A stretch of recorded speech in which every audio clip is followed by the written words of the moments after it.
구항이라는 건 용이 나르는 걸 얘기하는 거예요.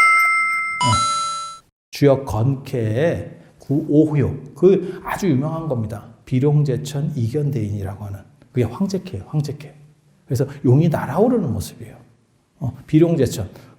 나르는 용이 하늘에 있으니 이견대인. 그것을 보는 것이 이롭다. 처음 들어봤죠? 요거 짝퉁이 있어요, 또. 요거 짝퉁이. 그게 그 유명한 용비어천가입니다. 나는 용이 하늘에 있다. 우리 조상이 바로 다 용이다. 왕이었다. 이 얘기를 하는 거예요, 세종이. 원래 거기서 연결되는 거예요. 이렇게. 그래서 주역을 모르면 그 용비어천가의 뜻도 모르는 거고, 그 다음에 이 구항동이라는 의미도 모르는 거예요.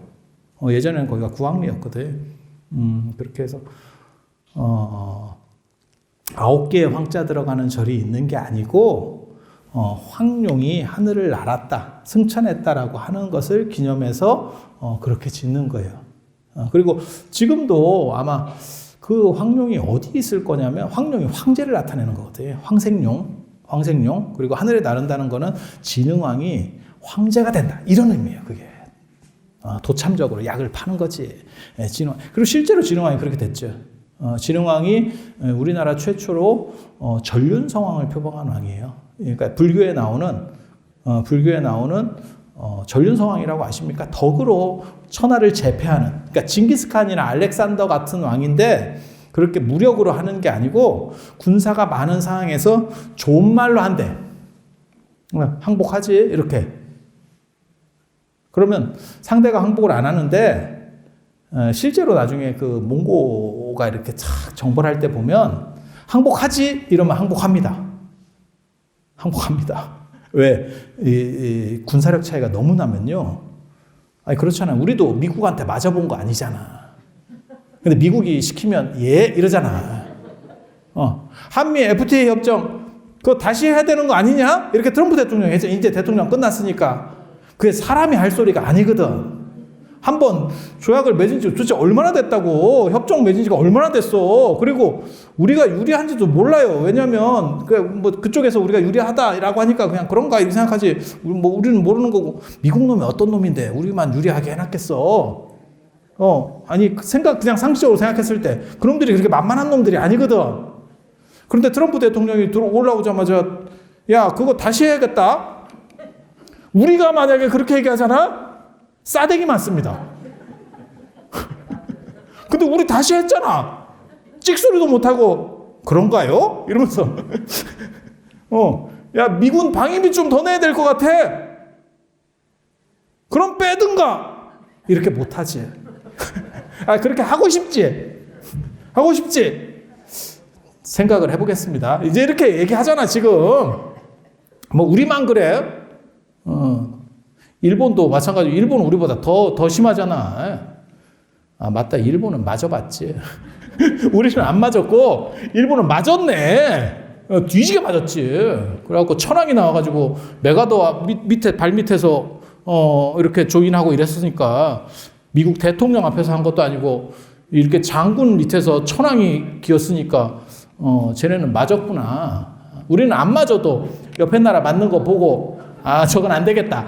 우리도 그렇게 생각하잖아. 그러니까 능력 차이가 어느 정도 이상 나면 안 맞아도 좀 알아. 이렇게 이거 맞으면 안 되겠다. 이거는 맞아도 되겠다. 맞으면 훅 가겠다. 뭐 이런 게 있어요. 삼성도 그렇잖아. 미국이 그 트럼프 대통령이 참 여러 가지 했네. 그러고 보니까 트럼프 대통령 참 재밌는 분이잖아. 연세가 많으신데 참 젊게 살고 약간 철도 없는 것 같고 굉장히 재밌어. 청춘이야 청춘. 보면 되게 재밌잖아. 그렇게 해서 화웨이랑 장사하지 마 이러니까 삼성이나 LG도 예 이러잖아. 아니 그거 다 뉴스에 나왔잖아요. 제가 없는 얘기 하는 게 아니잖아요. 한 방에 예 이랬잖아. 그쪽 무역 의존도가 상당히 크거든요. 그 수출 비중이 상당히 큰데 그냥 그거 하지 마라. 예 이렇게 얼마나 대단해. 꼭 맞아봐야 아는 건 아니거든. 그래서 몽고도 잘 나갈 때 이렇게 딱 하면 우리랑 싸울래? 안 그러면 항복할래? 이러면 예 이런다니까. 굳이 안 싸워요. 그래서 몽고가 빨리 이렇게 넘어가는 거예요. 그 대신에 싸웠는데 치면 전멸입니다. 전멸입니다. 그래서 한 번 전멸을 시켜버리면 사람만 전멸시키는 게 아니래. 생명이 있는 모든 것을 전멸시킨대. 그래서 이슬람이 옛날에 좀 이렇게 맞섰었다니까요. 그래서 이슬람의 재앙이라는 게 있어요. 우리는 그런 표현을 잘 못 들어봤어. 이슬람 진짜 뒤지게 당했어요. 진짜 뒤지게 당했어요. 왜냐면 몽고가 그렇게 센지 몰랐지. 이슬람이 그게 페르시아부터 내려오는 상당한 제국이기 때문에 이제 버틴 거지. 야! 이랬더니 뭐 한번 해보든가. 이러다가 한 방에 끝났지. 거기가 그 유명한 호라즘이에요. 그 호라즘 전투 진짜 유명하거든. 우리나라는 잘 몰라. 유럽 사람들은 잘 아는데 우리나라 사람은 잘 몰라. 거기가 그 당시 이슬람의 최대 도시인데 지금까지 사람이 안 살아. 얼마나 조져놨는지. 보통은 문제가 생겨도 거기서 다시 삽니다. 우리도 마찬가지잖아요. 한국전쟁에서 어떻게 보면 제일 많은 사람이 죽은 데가 서울일 거예요. 서울 살잖아 또. 아니, 그렇지 않아요? 한국전쟁에서 서울에 사람이 많이 죽었으니까 이런 오대산 같은 데로 수도를 천도해야지 이런 생각 안 하잖아. 여기 옛날에는 사람 많이 살았을 것 같아요? 옛날에도 안 살았어요. 옛날에 그럼 사람 안 살고 뭐 살았을 것 같아요? 곰 살았겠지. 뭐가 살았겠어? 곰하고 호랑이하고 이렇게 맞짱 뜨면서 살았겠지. 담배 피면서 이렇게. 토끼가 담배불 붙여주잖아. 그런 얘기 보면 되게 재밌어. 그죠? 아니, 여기 진영각에도 가면, 진영각인가 맞을 거예요. 거기 호랑이 담배 피는 그림이 있거든. 근데 토끼가 또 되게 불을 붙여줘. 아이, 형님! 이러면서 또 불을 딱. 되게 재밌다고. 근데 더 웃긴 건, 이게 호랑이가 담배 핀 지가 얼마 안 돼요. 사람들은 호랑이 담배 피던 시절 이러면 요즘은 그런 표현도 안 써. 근데 예전에는 여러분 어렸을 때 다 들었던 얘기일 거예요. 오래된 얘기를 호랑이 담배 피던 얘기 이런 식으로 얘기를 했어요. 근데 호랑이가 담배를 피워봐야 얼마나 피웠겠어. 임진왜란 끝나고 한참 뒤에 담배가 들어와요. 포르투갈어잖아. 그러니까 몇백 년 안 됐어요. 네. 그래서 호랑이가 담배 펴서 오래 못 사나? 그게 호랑이가 이렇게 뛰어댕기는데 담배 피면 쥐약인데, 그죠? 아니, 멧돼지라도 잡아야 되는데, 아유, 내가 요즘 담배를 많이 폈더니, 못 뛰겠다. 이러면, 이거 어떻게 잡아먹어? 그렇지. 그래서 호랑이 담배 오래 못 폈어요. 생각을 해보면. 호랑이 담배 피던 시절 얘기인데, 그러면 조선 후기 얘기구나. 이렇게 생각하면 돼. 옛날 얘기구나. 이렇게 생각하면 안 돼. 호랑이 담배 피던 시절 얘기, 조선 후기 얘기. 그리고 여러분도 그렇게 뭐 조선 후기로부터 그렇게 멀지 않은 시절에 태어난 것 같은데. 그래서 또 황룡사로 돌아가서 이러다가 이거 황룡사 하나 하면 끝나는 거 아니에요? 그 용이 아까 그 올라간 용 있잖아요. 걔가 내려왔다니까. 지금 그 얘기 해줄라. 걔 올라가고 끝이 아니고 다시 내려왔어요. 애가 올라가 보니까 별 볼 일이 없는가 봐. 주역에도 그렇게 나와. 비룡제천 이견대인 나오고 황룡유에 끝까지 올라간 용은 후회함이 있다. 이렇게. 왜?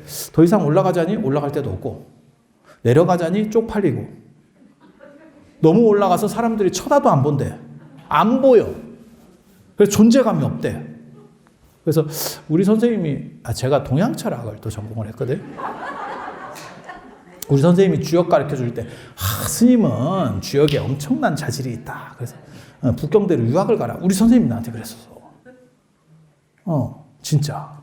그러면서 저를 뭐로 꼬드겼냐면 스님이 굳이 불교할 필요가 없다. 이렇게. 그래서 불교를 해야죠. 이랬더니 스님인데 당연히 불교를 해야죠. 왜 불교할 필요가 없을까요? 이랬더니 스님이니까 불교는 얘기만 하면 먹어준대. 그러니까 불교는 그냥 깎은 걸로 먹고 들어가고 플러스로 주역을 하래. 그럼 플러스 알파가 된대. 2개가 된대. 그런가? 당신이 저쪽에 잘 아는 선생이 있대. 중국은 관시라 그래서 이게 관계가 굉장히 중요해요. 그래서 내가 추천해주면 스님은 졸고 있어도 들어간다. 그리고 90년대 이런 때는 이게 제대로 이거 시험 봐서 들어갈 때도 아니에요. 그냥 이렇게 하면 들어갈 때야. 북경대도 그렇게 들어갔어. 아니, 그렇게 들어갔어.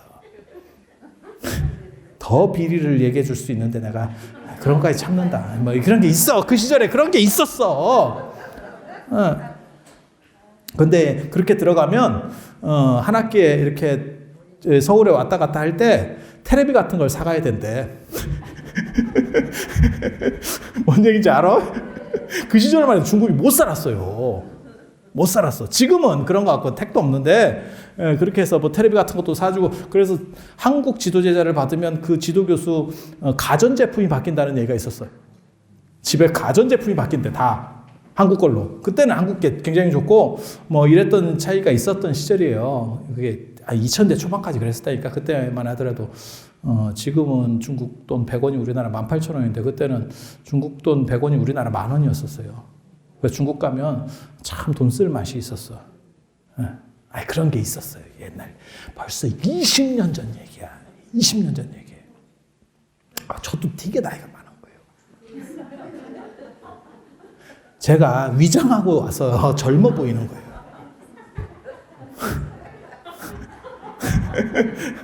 팁을 하나 드릴까? 젊어 보이는 팁?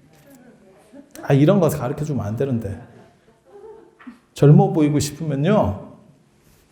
밀면 좀 젊어 보여. 한번 해봐. 한번 해봐. 이거 밀면 젊어 보여.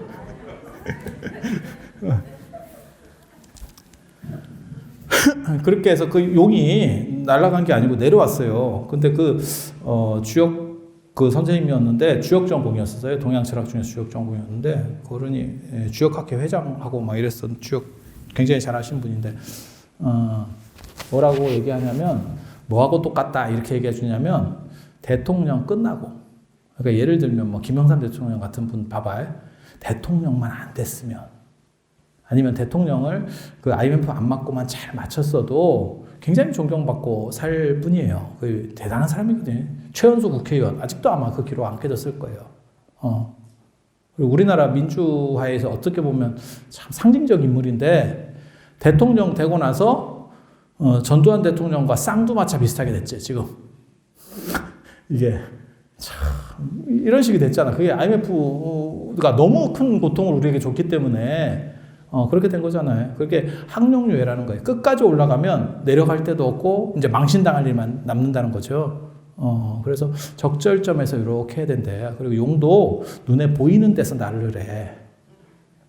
안 보이는 데까지 올라가면 누가 우러러보지도 않는데. 그래서 주역에 보면 실제로 그런 캐도 있어요. 높이 나는 새라는 게. 그게 안 좋은 겁니다. 너무 높이 날아가면 새가 있는지도 모른대. 딱 낱날만큼만 나르래. 낱날만큼 이렇게. 이해가 돼? 이게 유교가 굉장히 재밌어요. 그런 면에서는. 불교는 이렇게 은둔해서 다 수행을 하고 뭐 이렇게 얘기하는데 유교는 안 그래요.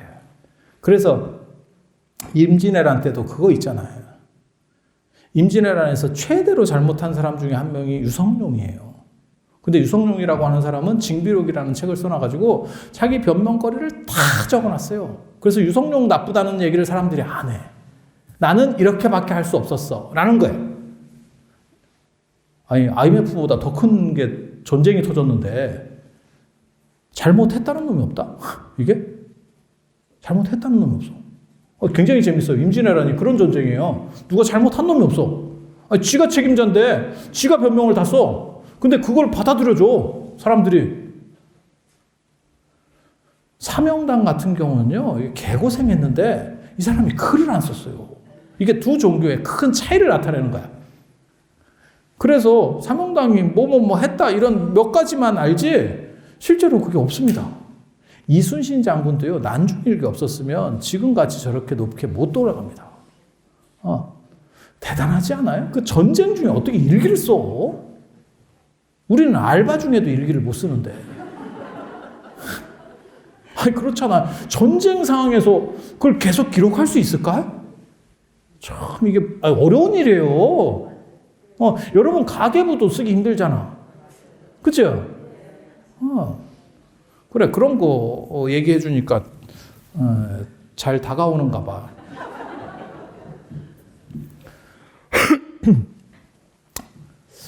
그래서 그 용이 내려왔어요, 결국은.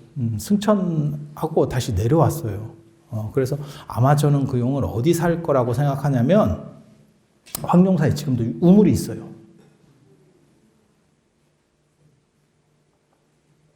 그때 우물이 지금까지 나와요. 진짜 우물 좋은 거지.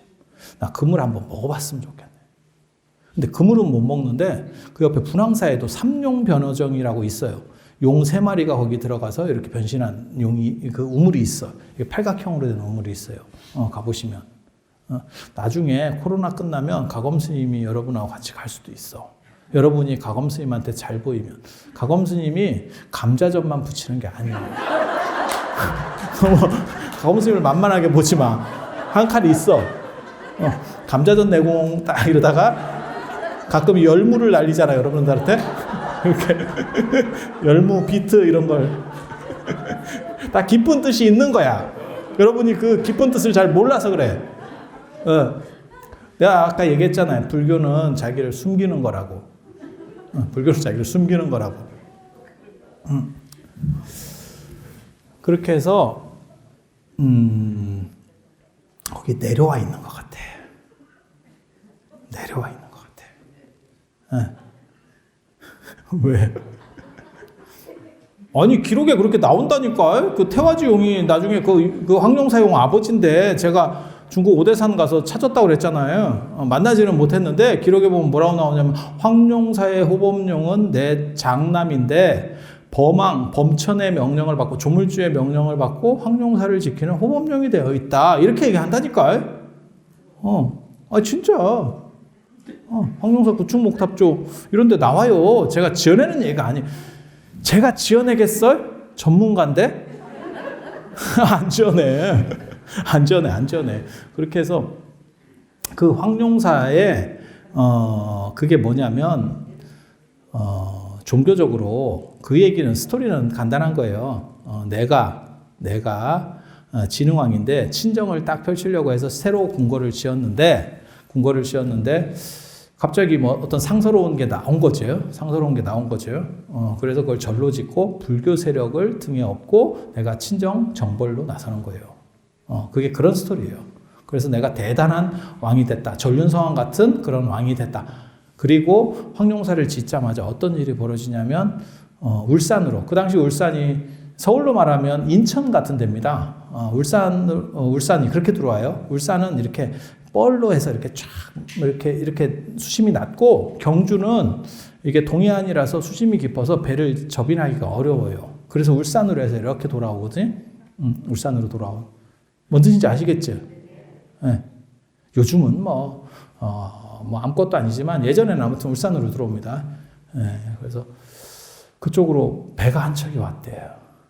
그게 그 유명한 황룡사 장육존상 모시는 배예요. 들어봤습니까? 거기에 이제 다 배를 까보니까 거기에 막 금속들이 금, 은, 그 다음에 뭐 쇠, 동 이런 것들이 막 쫙 있고 편지가 쓰여 있대. 내가 아쇼카 왕인데 인도에